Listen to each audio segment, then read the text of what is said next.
नमस्कार, आप देख रहे हैं न्यूज़ 9 भारत और मैं हूं आपके साथ अशोक चौहान। देश और दुनिया की तमाम खबरों पर आइए डालते हैं एक नज़र।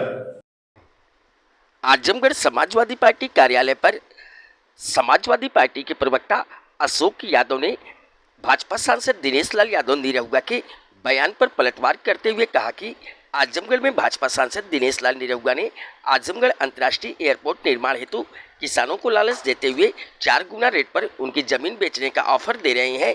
4 गुना सर्किल रेट भाजपा सरकार की देन नहीं है।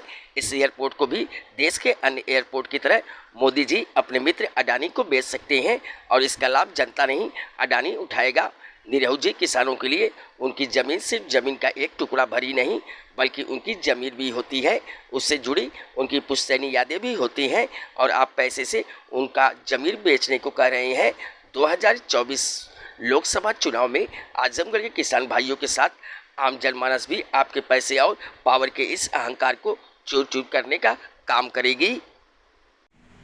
आदरणीय दिनेश लाल निरहुआ जी, सांसद जी, आप आजमगढ़ के किसानों की ज़मीनों का 4 गुना सर्किल रेट का लालच दे करके जो आप उनसे उनकी ज़मीनें बेचने को कह रहे हैं।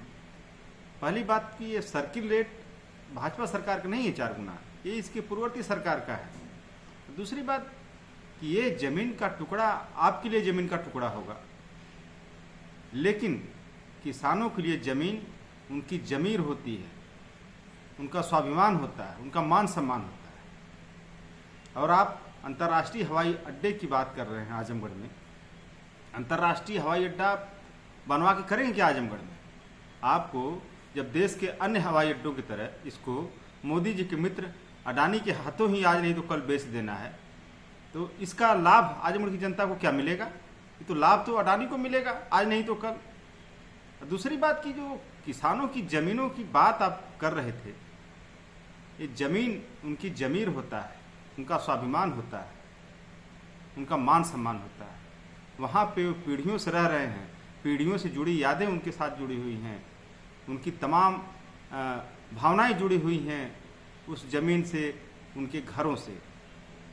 और ये उनकी भावनाओं को, उनकी ज़मीर को और उनके स्वाभिमान को आप पैसे से खरीदने की कोशिश कर रहे हैं। इतना अहंकार आपको हो गया निरहु जी। इस अहंकार को आजमगढ़ की जनता 2024 के लोकसभा चुनाव में आपके अहंकार को चूर चूर करने का काम करेगी। यहाँ खबरों का सिलसिला कभी नहीं थमता, सिर्फ और सिर्फ बने रहिए न्यूज़ 9 भारत पर। अब चाहूँगा इजाज़त, नमस्कार।